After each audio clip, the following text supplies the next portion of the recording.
So you feel like a loser. Well, that sounds a bit harsh, but that might be exactly what's going through your mind now. You're in your late 20s, mid-30s, or even 40s, and you're thinking, why has my life turned out like this? I barely live paycheck to paycheck. I still haven't bought that house that I always wanted, while my colleagues are showing off their 3-bedroom mansions on Instagram. I'm still single. I just can't find anyone to settle down with. Perhaps no one's really interested in me. Meanwhile, I've been maid of honor or best man for the 7th time. And my career. What career? Apart from my boring admin job, I have nothing to show for. I failed miserably. I'm a loser, although I'd never say it out loud to anyone. And there's just no use in trying anymore. If only there were a solution to this. And there is, and it has something to do with failure framing, but we'll get to that in a bit. There was a time where I felt exactly this way. I mean, I didn't use the exact words loser or failure, but inside of me I just felt this huge sense of disappointment. I felt that I achieved so little and that I wasted my life. But here's what kept me going and helped me to turn my life around. I never wanted to accept this situation. I knew that if I just let myself go and if I delivered myself to these negative emotions, everything would just go downward from here. You've probably seen one of these graphs on the internet before. You're here now and everything in your life seems as it's going down the drain. But if you continue to think and act the way you do, it can quickly turn into a downward spiral where things only get worse. There has to be a way to turn things around, but how? Maybe you're asking yourself the same. How can I get rid of this nauseating feeling and turn my life around? If I could only extract a pill out of this negativity and turn it into something that could help me turn my life around. And you know what? It's possible. It's possible to take all these feelings of failure, regret, doom, extract insights from them, personal insights, and concoct them into a pill. A bitter pill that, if you swallow, will make you better. And in this video, I'll tell you how. But are you ready? Are you ready to stop feeling like a loser and stop this downward spiral? Are you ready to reverse and turn your life into something like this? If you're committed to this, then let's start. Here's how you process your feelings of failure and turn it into energy, internal motivation, and hope. There's no such thing as failure.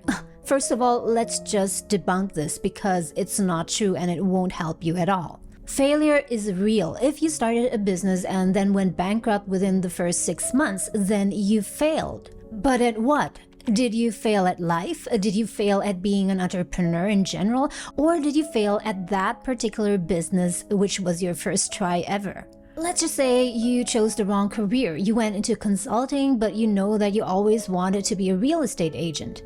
Did you fail at life? Or did you fail at having a successful career? Or did you fail at choosing your first career right after graduation where you had no better idea what to do? Is it global or local failure? Think about this carefully because this will decide how you deal with failure in general. And here's where failure framing comes into play. See, if I frame this plant here, it seems as though there's only one plant in the whole world. If this one dies, there are just no more plants. But now if I change the framing, you see 3 plants in the frame. If I mess up one plant here in the middle, there are still 2 others. That one plant that died because I didn't take care of it was one local failure. The failure is me taking care of that particular plant at that particular point in time. But it doesn't mean that it will ruin my success with all other plants in the future. Or let's say that you have a 4-year-old niece who's trying to learn how to tie her shoelaces, but she's failing multiple times. What would you as her aunt or uncle tell her? Would you tell her that it's global failure? Perhaps not. Or local failure? Now back to you. If right now you're at midlife, you can definitely avert global failure. If you're at quarter life, if you're 25 or 30 years old, then you still have many opportunities to turn your life around. But what if you wait until you're 80 or 90?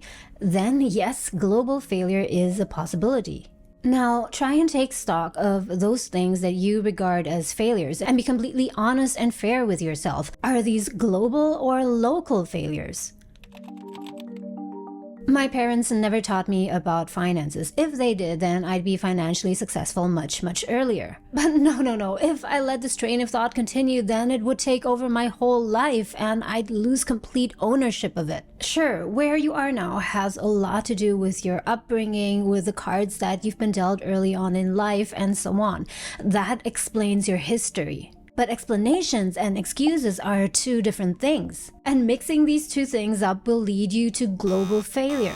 You may not have had the best start in life. Perhaps you were poor. Perhaps you couldn't afford the best education. Maybe your boss is a tyrant, or your boyfriend cheated on you, or your business partner stole your entire life savings. And definitely all of those things took a toll on you, and they explain in part why you had such a rough time. But it can go two ways from here. One is sliding into what's called learned helplessness, which is a state of passive behavior and perceived lack of control over situations, which develops after repeated exposure to unavoidable and negative events. This concept was first described by psychologists Martin Seligman and Stephen F. Meyer in the late 1960s. The theory of learned helplessness suggests that when individuals believe that they have no control over their environment and that their actions are futile, they may develop a sense of helplessness and may become passive in the face of challenges or adversity. This learned helplessness can occur in various areas of life, including personal relationships, work, and education. And learned helplessness can be aggravated by a victimhood mindset. A victimhood mindset is a mindset where you perceive yourself as a victim and believe that external forces or circumstances are primarily responsible for your current situation or problems. It involves adopting a passive and helpless attitude, often seeking empathy and validation from others while downplaying personal agency or responsibility. If you have any traces of learned helplessness or victimhood mindset, then it's time to toss these out of the window because these will ruin your life. So those are the culprits. But now, instead of surrendering to them, take that learned helplessness and victimhood mindset and discard them. By doing that, you are taking the first step towards taking ownership of your life. Taking ownership of your life means accepting responsibility for your actions, choices, and the outcomes they produce. This means that you take ownership of where you are in your life right now. Regardless of who else is to blame or who caused it by either doing or not doing something, your life is your responsibility. And if you want it to become better, then it's you who has to take action. This mindset of taking ownership is extremely powerful because it means that you are now in the driver's seat and that you are not at the mercy of someone else's action or inaction.